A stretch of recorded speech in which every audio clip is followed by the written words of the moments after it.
Hey folks, Nick here again, and today I want to talk to you about power. You've probably heard the host of the IRONMAN VR Pro Challenge throw out terms like watts, watts per kilogram, consistent watts, consistent power. These terms can be somewhat confusing, and today I'm here to clear up some of that mystery. Power is one of the most reliable and consistent metrics you can use when training for cycling. Power is measured in watts, and yes, these are the same watts that are used to measure the power going to your lights and your electricity in your house. So you might wonder, why measure power when it comes to cycling? Why not just see how you feel and head out for a bike ride? Well, perceived exertion only represents a small fraction of the bigger picture. Perceived exertion can change depending on how you've slept, what you've eaten, how stressed out you are, and more. A watt is a watt, no matter how you slice it. In this scenario, I'm using a Technogym MyCycling Smart Trainer, which delivers the power information to my laptop via Bluetooth. Wattage is a metric affected by force and rate. The force in which you push on the pedals, or torque, and the rate at which you apply that force, or cadence. When pedaling, you'll see these numbers start to appear on your screen.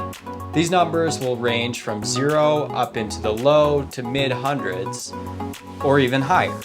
Raw power is not particularly useful when it comes to comparing performances between different athletes because different size riders have different power outputs. A better metric to consider is watts per kilogram because this takes into account the size of the rider compared with the wattage he or she is able to create.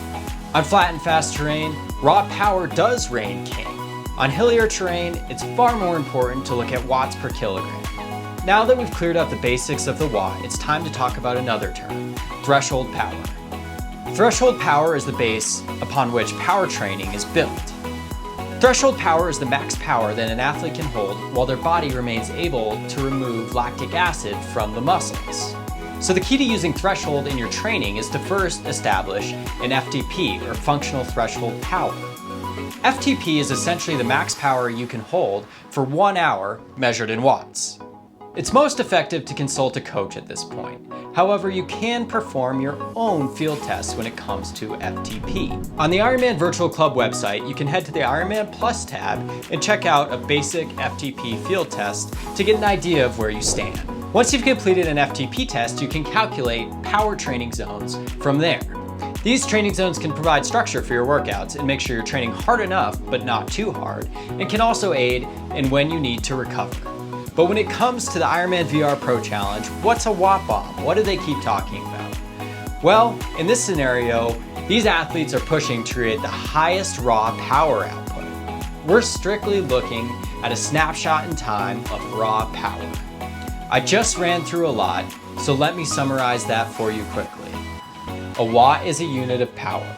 Watts are created when you turn the pedals. This is a function of the force you apply to the pedal and the rate at which you apply that force, or cadence. Watts can be useful as a tool in your training, but it's often more useful to check out your watts per kilogram. This is a correlation between your power output and your weight. To take advantage of this information, you can then perform an FTP test. With help from a coach, you can create power training zones and more thoughtfully structure your workouts in the future. I hope this helped clear up some of the mystery when it comes to watts and power.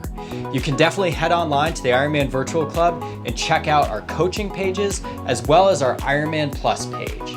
Good luck and happy training.